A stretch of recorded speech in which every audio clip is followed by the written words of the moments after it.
The Whispering Mountain. Long ago, beyond the silver rivers and golden fields of Ilorin Valley, stood a mountain wrapped in mist. They called it the Whispering Mountain, because when the wind passed through its cliffs, it sang. Once, the people worshipped the mountain as a guardian. But time changed their hearts. They cut its trees, drained its rivers, and mined its stones, forgetting that the earth too feels pain. Among them was a young man named Ethan, curious, brave, and proud. He dreamed of glory, of being the first to conquer the northern cliffs and carve his name into stone. At sunrise, he packed his rope, his food, and his shiny camera. Nature doesn't feel, he said with a smirk. He left the valley while mist still kissed the grass. The journey began beautifully. Golden light spilled between the trees, birds sang, and the forest air was sweet. The mountain seemed calm, almost welcoming. But as he climbed higher, the air grew heavy. The birds went silent. Even the trees seemed to lean closer, as if watching him, whispering secrets he could not hear. By noon, Ethan reached a high ridge. The valley lay far below, shining under sunlight. He smiled proudly, unaware that pride itself was his first misstep. There, on the cliff edge, stood an enormous tree. Its bark glowing faintly, its branches twisted like arms reaching for the sky. Ethan felt a strange pull toward it. As he stepped closer, the wind rose.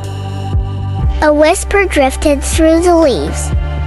"Why do you climb, young one?" Ethan froze. "Who said that?" the mountain asks. Came the voice. He laughed. "I climb because I can, because I want to reach the top." The whisper faded. "The mountain is not for taking," it said softly. "It is for knowing." That night, Ethan rested in a small cave. Outside, the wind moaned like voices calling from the dark. "Why do you cut? Why do you burn? Why do you forget?" Ethan shut his eyes and whispered, "It's just wind." The next morning, mist swallowed the mountain. The path narrowed, jagged, and cruel. Each step echoed through the silence, reminding him how far he had climbed. Suddenly, a rock cracked beneath his feet. Ethan slipped, tumbling down a ledge. He landed hard, pain shooting through his ankle. His rope snapped. He was trapped. No sound, no help, only the endless white of the mist. For the first time, Ethan felt truly small. He called out, but the mountain did not answer. Then, as darkness fell, the whispers returned, not cruel this time, but calm. "Listen," they said, "and you will understand." And Ethan began to dream. He saw forests untouched, rivers clear as glass, skies painted with light. Animals roamed freely. The mountain was alive with laughter and peace. The earth was whole. Then he saw men cutting, burning, taking. He saw rivers turn gray, trees fall in silence, and animals flee in fear. He saw himself climbing with arrogance, leaving scars where beauty once grew. Ethan awoke to sunlight breaking through the mist. The air was clean, the forest still. Tears filled his eyes. He understood now. He had never climbed a mountain. He had only wounded it. He looked around and saw tiny flowers blooming between rocks, dew glittering like stars, and a fox peeking from behind a stone.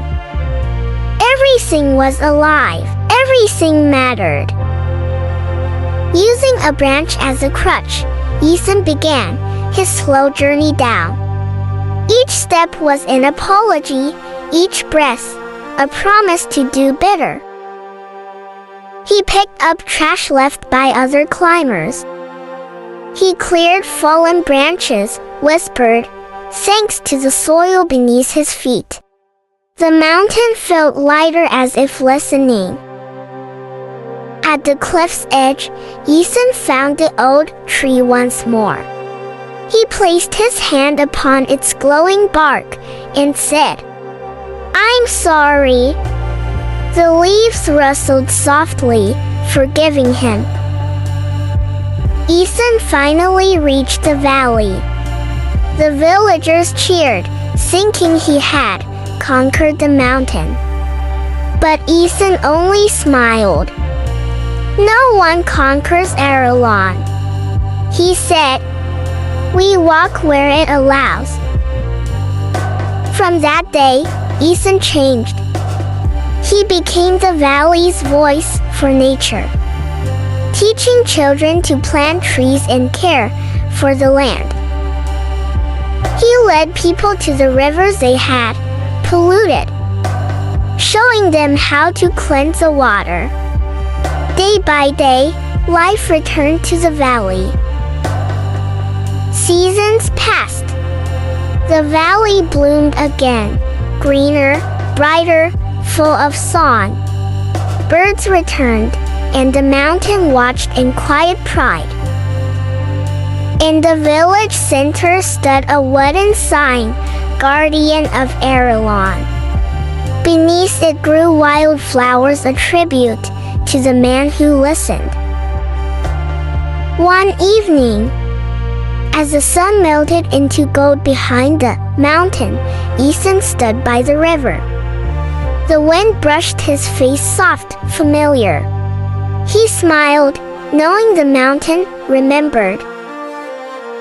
The people of Ellerin Valley say that on quiet nights, when the wind passes through the cliffs, it sings again.